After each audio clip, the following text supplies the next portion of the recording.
Hi, I'm Brian Clapp, founder of SportsTVJobs.com. Being a sportscaster is definitely one of the coolest jobs in sports television, but it's not easy and it's not always glamorous. Here are 3 tips to help you get started down the right path. First is practice.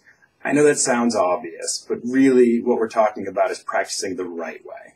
You want to work on your writing a lot. Writing is really the foundation of journalism, and as a sportscaster, you're a journalist.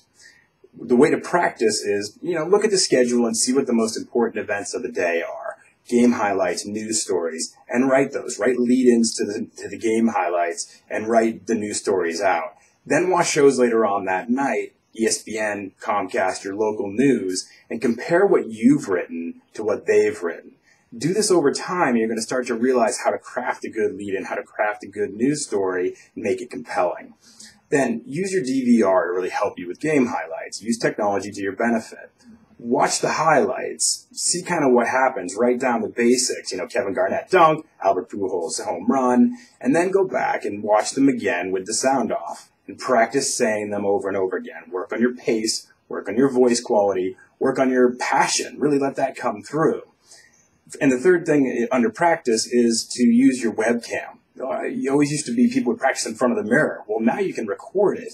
Now you can actually perform and say your lead-ins, do your game highlights, record your work, and critique yourself, which is such a great benefit. You'll notice so many things about your delivery. Then let other people critique it too. You have to be open to other people's criticism. Next, once you have practiced a good amount, you need to get a demo reel in order to, it's basically your video audition that you can give to potential employers. And the only way to get that is to have studio access. The best way to get studio access is to have an internship. So once you get an internship, make friends with directors, sportscasters, and video editors. Those are your primary 3. You can be friends with everybody. I guess that's your choice. But mostly those 3.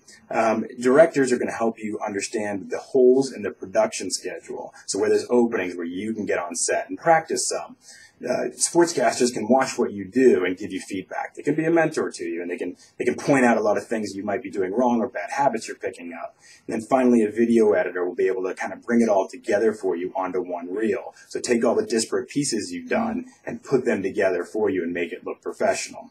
Patrick Brown, a good friend of mine who's a director at Fox Sports Northwest, gave me one really good piece of advice to share. He said, if you're going to work on your demo reel, bring donuts or something nice for the crew. Then they'll work hard for you.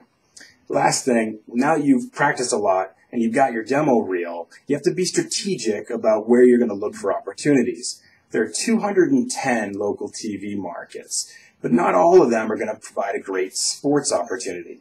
Don't get too consumed with number and rank and size at this point. Look for opportunity. Here's what I mean.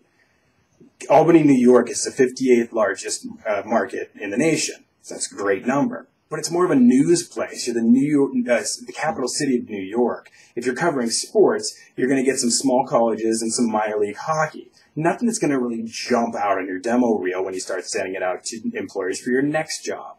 Then look at a market like Topeka, Kansas, 136th market. Just outside of Lawrenceville, Kansas, where the University of Kansas is, just outside of Manhattan, Kansas, where Kansas State is, just outside of Kansas City, where there's a plentitude of professional teams. So now, 1 or 2 years later, you're going to have Big 12 football, you're going to have major college basketball, you're going to have Kansas City Chiefs, Kansas City Royals on your tape. You can show that to people, and it's going to be a lot more impressive as you move your way up the market ladder. So, practice. Work on your demo reel, and then start sending out your reel strategically. For more information on becoming a sportscaster, go to sportstvjobs.com, look in our Career Center, and under Expert Advice for more.